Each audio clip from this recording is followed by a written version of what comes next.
করেছেন তার প্রতি এই ধরনের অভিযোগ, ঢালাও অভিযোগ সম্মান প্রদর্শন করে না।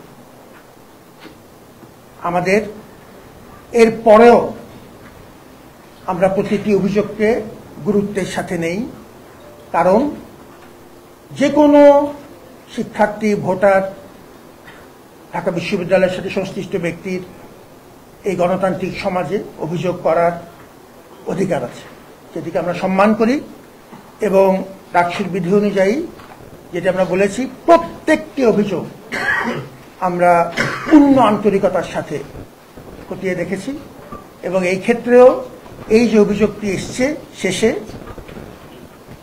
ব্যালট পেপার ছাপানো সংক্রান্ত, সেই বিষয়ে আমরা প্রতিশ্রুতি মোতাবেক খতিয়ে দেখেছি এবং তার বক্তব্য আমরা আপনাদের সামনে উপস্থাপন করব এবং এটি লিখিত আকারে দিয়েছি যাতে আপনার রেকর্ড করতে সহজ হয়।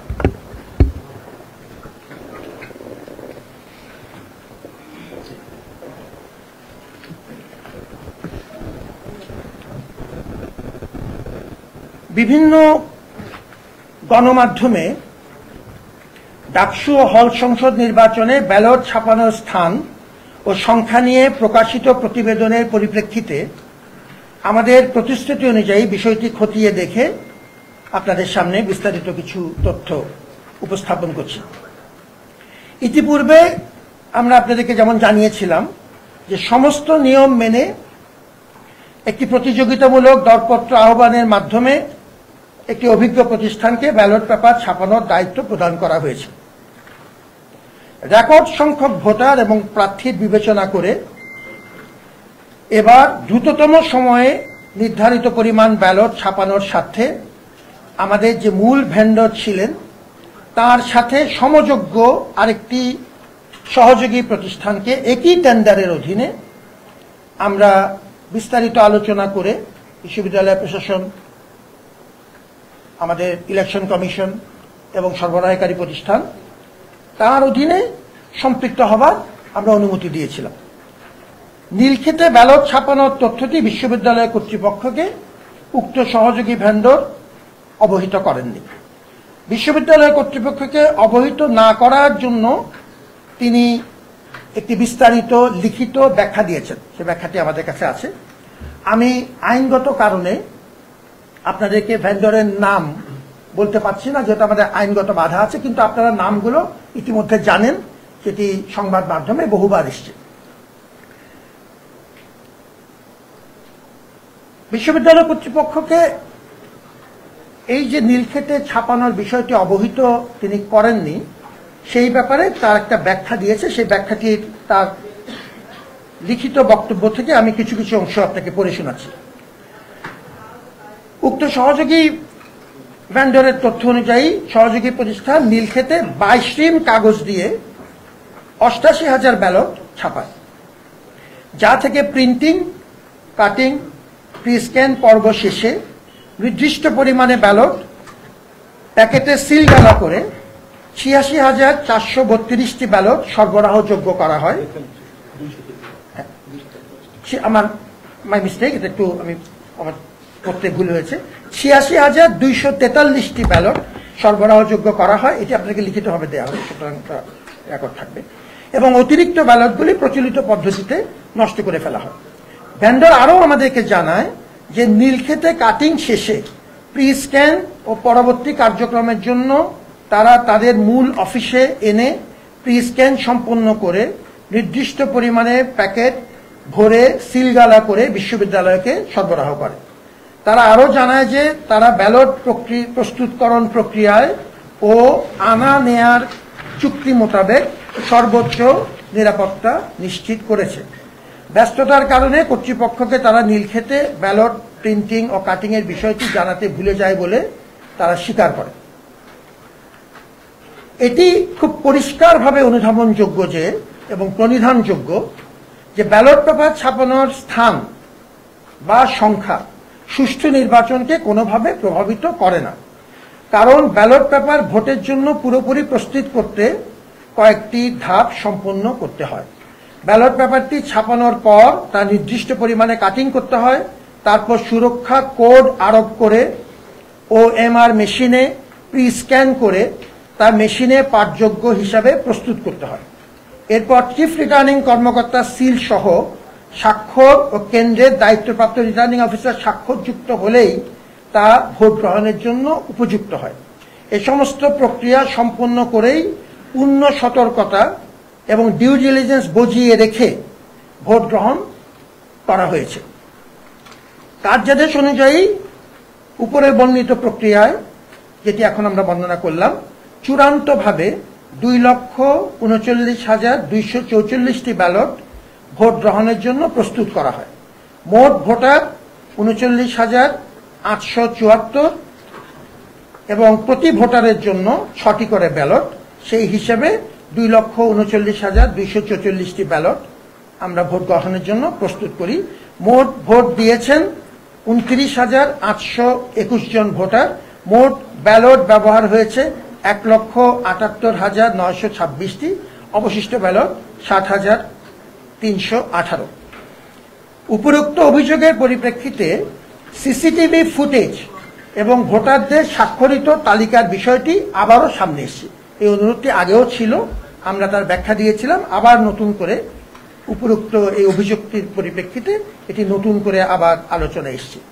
এ বিষয়ে ইতিপূর্বে আমরা বিস্তারিত জানিয়েছি যে কোনো প্রার্থী সুনির্দিষ্ট কোনো সময়ে বা কোনো প্রাসঙ্গিক ঘটনা পর্যালোচনা করবার জন্য সিসিটিভি ফুটেজ দেখতে চান, তারা যথাযথ প্রক্রিয়ায় আবেদন করলে কর্তৃপক্ষ কর্তৃক মনোনীত বিশেষজ্ঞ বা মনোনীত ব্যক্তিবর্গের উপস্থিতিতে বিশ্ববিদ্যালয় কর্তৃক নির্ধারিত কোনো স্থানে তা দেখতে বা পর্যবেক্ষণ করতে পারবেন।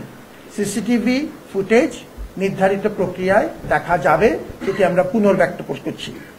ভোটারদের স্বাক্ষরযুক্ত ভোটার তালিকা দেখানোর বিষয়ে আমরা পুনরায় বিশ্ববিদ্যালয়ের সংশ্লিষ্ট বিজ্ঞ আইনজীবীদের সাথে অধিকতর আলোচনা করেছি। আপনাদের মনে আছে, আমি এই অংশটি যোগ করছি, যে প্রথম দিকে ভোটার তালিকার খসড়া তালিকা যখন আমরা উপস্থাপন করি আমাদের ওয়েবসাইটে, তখন আমাদের শিক্ষার্থীদের পক্ষ থেকে একটা আপত্তি এসেছিল এবং 4 জন শিক্ষার্থী রিট আবেদন করেছিলেন যে এই পাবলিক প্লেসে বিশেষ করে ছবি সহ ভোটার তালিকা উপস্থাপনের ব্যাপারে তাদের আপত্তি ছিল। সে অনুযায়ী সেটা আমরা নামিয়ে নিয়েছিলাম এবং ওই অভিজ্ঞতাকে মাথায় রেখে আমাদের বিজ্ঞ আইনজীবীরা আমাদেরকে পরামর্শ দিয়েছিলেন যে ভোটার তালিকার যেহেতু প্রাইভেট এলিমেন্টস আছে, সেটিকে আমরা পাবলিক ডিসপ্লে করতে পারবো কিনা। কিন্তু যেহেতু এবারে আবারও অনুরোধটা এসছে, আমরা তাদের সাথে পুনরায় আলাপ করেছি আমাদের বিজ্ঞ আইনজীবীদের সাথে, এবং বিজ্ঞ আইনজীবীরা আমাদেরকে এবার যে পর্যবেক্ষণ দিয়েছেন সেটি হচ্ছে, আমি তাদের পরামর্শ নিম্নরূপ: কোনো প্রার্থী যদি নির্দিষ্ট ও যৌক্তিক কারণে নির্দিষ্ট কারো স্বাক্ষর পর্যবেক্ষণ করতে চান, সেক্ষেত্রে যথাযথ প্রক্রিয়ায় আবেদন করলে কর্তৃপক্ষ কর্তৃক মনোনীত বিশেষজ্ঞ বা মনোনীত ব্যক্তিবর্গের উপস্থিতিতে তা দেখানো যেতে পারে। অর্থাৎ এখন আমরা সিসিটিভি ফুটেজ এবং ভোটারদের স্বাক্ষরিত তালিকা উভয়ই একটা নির্ধারিত পদ্ধতি অবলম্বন করে আমাদের আইনজীবীদের পরামর্শক্রমে এটি দেখানোর জন্য আমরা প্রস্তুত আছি। আমার এই অংশটুক নির্দিষ্ট অভিযোগের উত্তরে লিখিত যে বক্তব্য সেটি আমি বললাম, এবং আমি জানি যে আপনাদের আরেকটি গুরুত্বপূর্ণ ইভেন্ট কভার করার বিষয় আছে বেলা 12টায়। আমি সময়ের ব্যাপারে সচেতন আছি, তো সেই হিসাবে আমি শেষ যে কথাটি বলতে চাই সেটি হলো, আমাদের কারো প্রতি কোনো অভিযোগ নেই, আমরা সামনের দিকে তাকাতে চাই। এই বিশ্ববিদ্যালয়কে ভালোবেসে আমাদের সমস্ত অংশীজনরা আমরা একসাথে হয়েছি। যেমন আপনি আমার হাত ধরেছেন, আমি আপনার হাত ধরেছি। যারা এই নির্বাচনের জিতেছেন এবং যারা নির্বাচনে বিজিত হয়েছেন, এ কথাটা আমি আগেও বলেছি, ডাকসু মতো একটি ছাত্রদের অধিকার ভিত্তিক গণতান্ত্রিক প্রতিষ্ঠানকে পুনর্জীবিতকরণ, সক্রিয়করণে উভয় পক্ষের গুরুত্বপূর্ণ ভূমিকা আছে এবং তাদের সে অবদান আমরা অত্যন্ত কৃতজ্ঞতার সাথে স্মরণ করি। ডাকসু মূলত আমাদের শিক্ষার্থীদের প্রাণের দাবি এবং এটি গণ অভ্যুত্থানের মৌলিক যেসব মূল্যবোধ, মানুষের অধিকার রক্ষা করা, মানুষের মত প্রকাশ করা এবং বৈষম্য নিরসনে গণতান্ত্রিক একটি প্ল্যাটফর্ম তৈরি করা, এই প্রত্যেকটি মূল্যবোধের সাথে সঙ্গতিপূর্ণ বিধায় অনেক ঝুঁকি নিয়ে আপনাদের সাহায্যে এই ডাকসু নির্বাচন আমরা অনুষ্ঠিত করেছি, যেটি সর্বমহলে একরকম গ্রহণযোগ্যতা পেয়েছে। আমরা সামনের দিকে তাকাতে চাই এবং আমরা মনে করি যে এই বিশ্ববিদ্যালয়ের স্বার্থে আমাদের সমস্ত অংশীজনদের বিশ্ববিদ্যালয়ের প্রতি যে মমতা, সেটি আমাদেরকে একসাথে হতে সাহায্য করবে। আমার বক্তব্য দূরে ছিল, আপনাদের যদি কোনো প্রশ্ন থাকে। জি জি। আমার নাম হচ্ছে তাহমিদ, আমি মিরপুরে কাজ করি। নির্বাচনের আগে কি আপনারা জানতেন কিনা যে নিউ মার্কেটে ছাপানো হয়েছে নির্বাচনে? জি জি জি, এটার উত্তরটা আপনি শুনলেন। আমাদের ভেন্ডরদের পরিষ্কার ব্যাখ্যা আছে। নীলক্ষেতে ছাপানোর বিষয়টি ভেন্ডর আমাদেরকে ওই সময় অবহিত করেননি।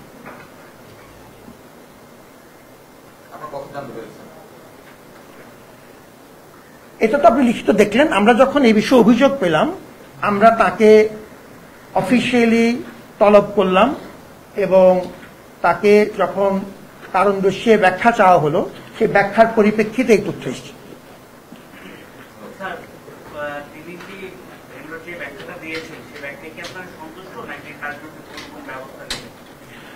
প্রথমত আমরা তার ব্যাখ্যা অফিসিয়ালি রেকর্ড করেছি।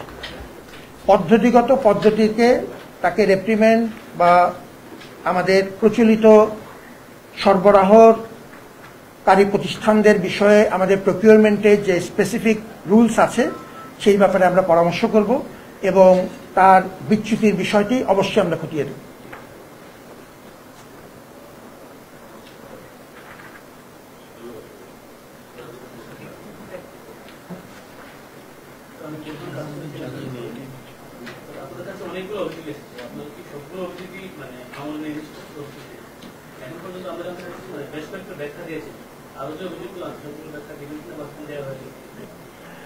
আপনাকে ধন্যবাদ জানাচ্ছি, এটি গুরুত্বপূর্ণ পয়েন্ট, আমি একটু উল্লেখ করেছিলাম। আমাদের সব মিলিয়ে 48টি অভিযোগ এসেছিলেন। এই অভিযোগগুলোর কিছু ছিল তথ্য সরবরাহ বিষয়ক, কিছু অভিযোগ ছিল অভিযোগ আকারেই নির্দিষ্ট কিছু এনকোয়ারি এবং কিছু ছিল আইনগত, যার আইনগত ইমপ্লিকেশনস এবং চরিত্র আছে। ফলত আমরা আমাদের কারিগরি টিম, আমাদের সম্মানিত আইসিটির পরিচালক আমার সাথে আজকে আছেন, এবং আমাদের কিছু অভিযোগ প্রক্টর টিমের সাথে সম্পর্কিত, আজকে আমাদের সম্মানিত প্রক্টর এবং তার দল এখানে আছেন। কিছু অভিযোগ আমাদের আইনের টিমের সাথে আমরা করেছি এবং সেক্ষেত্রে আমাদের দুজন বিজ্ঞ আইনজীবী, ব্যারিস্টার মনিরুজ্জামান এবং ব্যারিস্টার বেলায়েত হোসেন, তাদের পরামর্শ এবং আইনি মতামত আমরা নিয়েছি। আর আমাদের ইনহাউস লয়ার, যে আমাদের ল রিটাইনার আছেন ব্যারিস্টার অমিত তালুকদার, জি, তিনি আছেন আজকে আমাদের সাথে। তো আমরা অভিযোগগুলোকে প্রথম ক্লাস্টারিং করেছি। অভিযোগগুলো কোনটা কি ধরনের বিষয়ের, চরিত্রের, আইনগত, কারিগরি, এনকোয়ারি সংক্রান্ত, তথ্য প্রদান সংক্রান্ত ভাগ করে 48টি ক্লাস্টারিং করে যে অভিযোগগুলো ছিল খুব স্পেসিফিক, কিছু নির্দিষ্ট ব্যক্তি কেন্দ্রিক, এটা তারই অভিযোগ, তাকে উত্তর দেওয়া দরকার, এরকম অভিযোগ আমরা 69 ধারায় আমাদের গঠনতন্ত্রের 69 বিধি অনুযায়ী আমরা তাকে ব্যক্তিগত পর্যায়ে উত্তর দিয়েছি। দাপ্তরিক পত্র ব্যক্তিকে টার্গেট করে। কিছু অভিযোগ যেগুলো আমরা বড় মাপে আমলযোগ্য, কিন্তু অনেকে একই কথা বলেছেন, যেমন সিসিটিভি ফুটেজ দেখার যে অধিকার, কিংবা আমাদের ভোটার সিগনেচার সহ ভোটার তালিকা দেখার অধিকার, এই বিষয়গুলো আমরা বিজ্ঞপ্তি আকারে সর্বসাধারণের জন্য বিজ্ঞপ্তি আকারে প্রকাশ করেছি।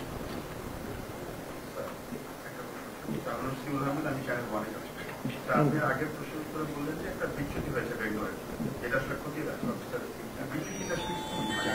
আপনাদেরকে যে তথ্য জানেন? জি, আমাদের মূলত এই তথ্যের গ্যাপ, যার কারণে অস্পষ্টতা তৈরি হয়েছে এবং যার কারণে আপনার আমার মতো পূর্ণ আন্তরিকতার সাথে পেশাদারিত্বের সাথে কাজ করা মানুষদের একরকম প্রশ্নের সম্মুখীন হতে হচ্ছে। এই বিষয়টি আমাদেরকে বিব্রত করেছে, এই তথ্য যথাসময়ে আমাদেরকে না জানানোর কারণে। কিন্তু যে কথাটি আমি আগেও স্পষ্ট করেছি, তাতে আমাদের সুরক্ষার, নির্বাচন প্রক্রিয়ার সুরক্ষার কোনো ইতর বিশেষ ঘটেনি। স্যার, আমার নাম সবুজ মাহমুদ, আমি একাত্তর টিভিতে কাজ করি। স্যার, ব্যালটটি যেহেতু অরক্ষিত অবস্থায় ছাপানো হয়েছে বলে অভিযোগ আছে, সেখান থেকে যদি আমি 5টা ব্যালট 10টা ব্যালট চুরি করে পকেটে নিয়ে ডাকসু কেন্দ্রে ভোট দিতে যাই, আপনি কিভাবে ঠেকাবেন? ধন্যবাদ, এটা একটা মূল্যবান প্রশ্ন আমাদের একত্রিত সাংবাদিক মহোদয়। প্রথম কথা হচ্ছে, ব্যালট ছাপানো তার স্থান যেখানেই হোক এবং কাটিং, এটি হচ্ছে ব্যালট প্রক্রিয়ার প্রাথমিক কিছু পদক্ষেপ। সুরক্ষা পর্ব কমপক্ষে 5 স্তর, কোনো কোনো ক্ষেত্রে 6 স্তর বিশিষ্ট। এটি সাংবাদিক হিসেবে আপনিও জানেন, আমি শুধু রিপিট করছি। রিস্ক্যান করা, কোড আরোপ করা, কোডের সাথে মেশিনের কম্প্যাটিবিলিটি দেখা, তারপরে সেটিকে মেশিন রিডেবল করা, প্রিটেস্ট করা, প্রিটেস্ট করার পরে সিলগালাকৃত খামে সেগুলো আমাদেরকে সিগনেচার সহ আমরা বুঝে নিব। এরপর আমাদের সম্মানিত চিফ রিটার্নিং অফিসার সেটি সাইন করবেন। এরপর কেন্দ্র প্রধান, যিনি একজন রিটার্নিং অফিসার কেন্দ্রের দায়িত্বে, আমাদের সম্মানিত প্রফেসর একাডেমিক এসেছেন, কেন্দ্রের দায়িত্বে থাকেন, তিনি সিগনেচার করে বুঝে নেওয়ার পরে ওই 5 বা 6 স্টেপ কমপ্লিট হলেই তখনই শুধুমাত্র এটি ব্যবহারযোগ্য হবে। অতএব এখানে কেউ পকেটে নিয়ে কেন্দ্রে যাওয়া বা এটি ব্যবহার করার কোনো সুযোগই নেই। স্যার, আমি আমজাদ, আমি কালবেলায় কাজ করি। আমি প্রশ্ন দিয়ে আমার প্রধান নির্বাচন কমিশনার স্যারের কাছে করতে পারি, করতে পারি কিনা? জি, আপনি আমার মনে হয় যে আমাকে যদি আপনি মেহরবানি, আমরা সবাই একসাথে, আমাকে যদি আপনি বলেন, তার মধ্যে যদি কিছু কিছু তথ্য যদি আমার সংশ্লিষ্ট সহযোগীদের প্রয়োজন হয়, আমরা অবশ্যই সেটি তাদের কাছে সহযোগিতা নিব। যখন নীলক্ষেতের ছাপানোর যে বিষয়টা সামনে আসছে, সাথে সাথে বিশ্ববিদ্যালয় প্রশাসন কিংবা নির্বাচন কমিশন থেকে যে বিজ্ঞপ্তিটা দেওয়া হলো, আর সেখানে উল্লেখ করা হলো যে কোনো সুযোগে নেই, মানে বিশ্ববিদ্যালয় প্রশাসন কি আরেকটু যাচাই বাছাই করে তারপর বিজ্ঞপ্তি দিতে পারতো কিনা, বা কেন দ্রুততার সহিত এই বিষয়টা দেওয়া হয়েছে? মানে আমি এই প্রশ্নটির উত্তর আপনাকে দেই, তারপর যদি আপনার মনে হয় যে আমাদের সম্মানিত চিফ রিটার্নিং অফিসারও এর সাথে কিছু যোগ করতে চান, সেটি তিনি করতে পারবেন। প্রথম কথা হচ্ছে, এই বিষয়ে আপনার সাথে আমার কোনো বিতর্ক নেই, আমি আপনার মতকে সম্মান করি। আমরা যেটা তখন বলেছিলাম, আমাদের 24শে সেপ্টেম্বরের যে অফিসিয়াল বিবৃতি, সেটা আপনার কাছে আছে, যেটি বলেছিলাম সেটা আমি অবিকল পড়ে শোনাচ্ছি।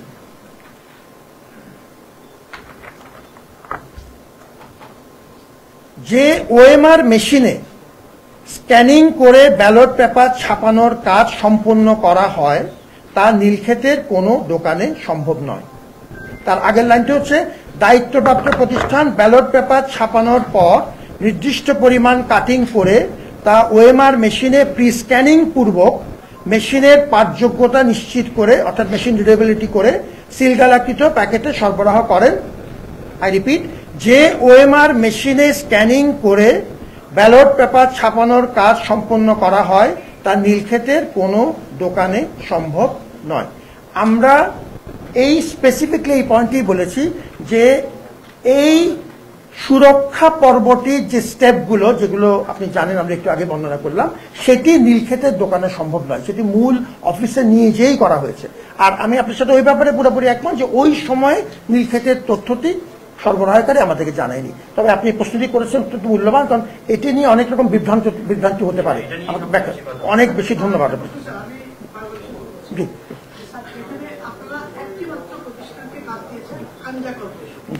আঞ্জা কর্পোরেশন তারা কাজ করেছে কেরানীগঞ্জে, তাদের নিজ প্রতিষ্ঠান। কিন্তু এখানে এমআরএফ কোম্পানিটা কিভাবে আসলো? আর আপনারা বাংলাদেশের সামনে আনজার কোম্পানিকে আনতেছেন, কিন্তু এমআরএফকে কখনোই আনেন না, এটা আসলে কেন? অ্যাগেন অত্যন্ত মূল্যবান একটি প্রশ্ন তুলেছেন। আমাদের অস্পষ্টতা যেন কোনোভাবেই না থাকে, এটার জন্য আমি ডকুমেন্টেশনটা একটু পরিষ্কার করে নেই। আচ্ছা, প্রথমত আমরা একটি উন্মুক্ত দরপত্রের মাধ্যমে, যেটি বলেছি প্রতিযোগিতামূলক প্রক্রিয়াতে পিপিআর এর সমস্ত নিয়ম কানুন মেনে আমরা একটি স্বনামধন্য প্রতিষ্ঠানকে কাজটা দিয়েছি। আপনি নাম বলেছেন, আমি নাম বলতে পারছি না, আমার আইনগত তার সরবরাহকারীর নাম আমি পাবলিকলি ডিসক্লোজ করতে পারি না, কিন্তু আপনারা সবাই তার নাম জানেন আর দ্বিতীয় প্রতিষ্ঠানের নাম জানেন, সেটি ঠিক আছে। এরপরে আমরা রেকর্ড সংখ্যক ভোটার এবং রেকর্ড সংখ্যক প্রার্থী এবারের নির্বাচনে ছিল, সেটা আপনি জানেন। এই পরিস্থিতিতে আমরা দেখলাম যে আমরা যদি একটি নির্দিষ্ট প্রতিষ্ঠান যাকে আমরা দিয়েছি তার যে পরিমাণ মেশিন আছে, সেই মেশিনে এই ফলাফল প্রসেস করতে আমাদের একাধিক দিন লেগে যেতে পারে। ওই পরিস্থিতিতে আমরা আমাদের আর্থিক সামর্থ্য কম থাকা সত্ত্বেও নতুন বাজেট প্রভিশন করে সবার কল্যাণার্থে আমরা আরো কিছু নতুন মেশিন যোগ করলাম, আরো 6টি নতুন মেশিন যোগ করলাম প্রথম 8টির সাথে। এবং আমরা একটি ত্রিপাক্ষিক মিটিংয়ের মাধ্যমে, যেখানে আমাদের নির্বাচন কমিশন, প্রশাসন এবং সরবরাহকারী প্রতিষ্ঠান ছিলেন, তাদের সাথে বিস্তারিত আলোচনা করে একটি সমযোগী প্রতিষ্ঠানকে সহযোগী হিসাবে মূল কন্ট্রাক্টের অধীনে, একই কন্ট্রাক্ট, আইনের কোনো ব্যত্যয় নেই, এবং সেটি আমাদের সভাতে আমাদের আইনজ্ঞের উপস্থিতিতে নিশ্চিত করে তাকে দেয়া হলো। আমরা মূলত চাচ্ছিলাম দ্রুততম সময়ে যেন আমরা ফলগুলো প্রসেস করতে পারি, এটাই ছিল তার। স্যার আরেকটা প্রশ্ন ছিল আমার। স্যার আরেকটা প্রশ্ন একটু আমরা শুনি তারপরে। যে ভোট কাস্টিং নিয়ে অনেক বেশি নির্বাচনের পর থেকে প্রশ্ন উঠেছে, এটা হুবহু এভাবে নির্বাচন কমিশন থেকে বলা হয়নি, এত ভোট কাস্টিং হয়েছে, মানে অফিসিয়ালি বলা হয়নি। এবং সর্বশেষ স্যার এই যে সবকিছু মিলে যে অসঙ্গতি কিংবা নীলক্ষেতের যে বিষয়টা আসছে, সর্বশেষ আপনারা এই কত ভোট কাস্টিং হয়েছে এবং স্বাক্ষর কতটা, সবকিছু মিলিয়ে স্যার আপনারা বিষয়টা দেখেছেন কিনা? আমরা এই ফিগারটি, এটা আপনার অত্যন্ত মূল্যবান পয়েন্ট, এই ফিগারটি আমরা পরিষ্কার দিয়েছি। আচ্ছা, এবার একটু বলি, এটি আমার নির্বাচন কমিশনের আমার ওই সময়কার সহকর্মীরা যারা ছিলেন তাদের একজন হয়তো আর একটু আপনাকে বিস্তারিত বলবেন। হল পর্যায়ে যে প্রাথমিক আমরা ফল ঘোষণা করেছিলাম, আমাদের মেশিন গণনার মাধ্যমে নিখুঁতভাবে হল পর্যায়ে যে ঘোষণা করা হয়েছিল, সেটি আমাদের মূল ভিত্তি, তাতে কোনো ব্যত্যয় হয় না। হলের ফলাফলগুলো এখানে আসার পর এগ্রিগেট করতে যে কোনো কোনো ক্ষেত্রে তখনও আমাদের মেশিনের সফটওয়্যারগুলো এসে পৌঁছেনি, তথ্যগুলো এসে পৌঁছেনি, এক্সেলগুলো এসে পৌঁছেনি। ওই সময় ম্যানুয়ালি করতে যে দু একটা জায়গায় মানবিক ত্রুটিজনিত কারণে হয়েছে, দু একটা ভুল হয়েছে, সেটি সঙ্গে সঙ্গে আমরা বিস্তারিত আপনাদেরকে বিবৃতি আকারে জানিয়েছি পরিষ্কার। আমরা নিশ্চিত করছি যে আমরা পুনর্নিরীক্ষণ করেছি আমাদের স্বাক্ষরযুক্ত ভোটার তালিকা, পুনর্নিরীক্ষণ করে নিশ্চিত হয়েছি যে কাস্ট ভোট এবং স্বাক্ষরযুক্ত ভোটার তালিকার কোন রকম অসঙ্গতি নেই, এবং সেই সংখ্যাটা হচ্ছে 29,880। আপনাদের এখানে ব্যবস্থাপনা কোনো না কোনো জায়গায় ত্রুটি ছিল, যার মানে ব্যালট পেপার কোথায় ছাপানো হচ্ছে সেটা আপনারা জানেন না। আপনারা এই দায়ভারটা নেবেন কিনা? ব্যালট পেপার কোথায় ছাপানো হচ্ছে সেটা জানেন? জি, প্রথমত হচ্ছে আপনার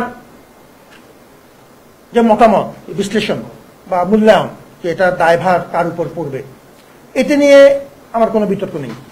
আপনি একজন পেশাজীবী সাংবাদিক, আপনি যদি দায়ভারের বিষয়টি যে কোনো কাউকে দিতে চান, সেটি দেওয়ার অধিকার আপনার আছে। আমাদের এই বিষয়ে ফ্যাক্টস হচ্ছে পরিষ্কার দুটো। নীলক্ষেত বিষয়ক তথ্যটি আমরা যথাসময়ে সরবরাহকারী আমাদেরকে জানাননি, সেটি তিনি লিখিতভাবে স্বীকার করেছেন, ক্ষমা প্রার্থনা করেছেন। আমরা সেই অনুযায়ী ব্যবস্থা যা প্রয়োজন, আমাদের আইনে যা প্রয়োজন সেটি আমরা দেখব। এখন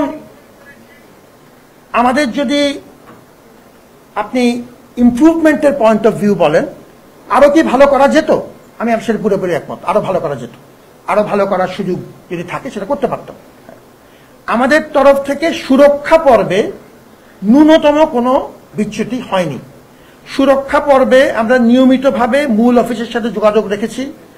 আমরা এই অফিস থেকে জিনিস বুঝে নিতে, যেটি বললাম, এই 5 বা 6 স্তরের প্রত্যেকটি পর্ব নিশ্চিত করেছি। আজকে আমাদের নির্বাচন কমিশনের সম্মানিত সদস্যরা আছেন, আমার আইসিটি ডাইরেক্টর মহোদয় আমার সাথে আছেন। এরা উদয়স্ত পরিশ্রম করেছে। আমাদের দিক থেকে সুরক্ষার ব্যাপারে কোনো রকম বিচ্যুতি হয়নি। কিন্তু আপনি যেটি বলেছেন যে এটি যদি আমরা আরো ভালো করতে পারতাম কিনা, তার উত্তর হচ্ছে আরো ভালো করার চেষ্টা করতে পারতাম। আপনাকে আবারও কৃতজ্ঞতা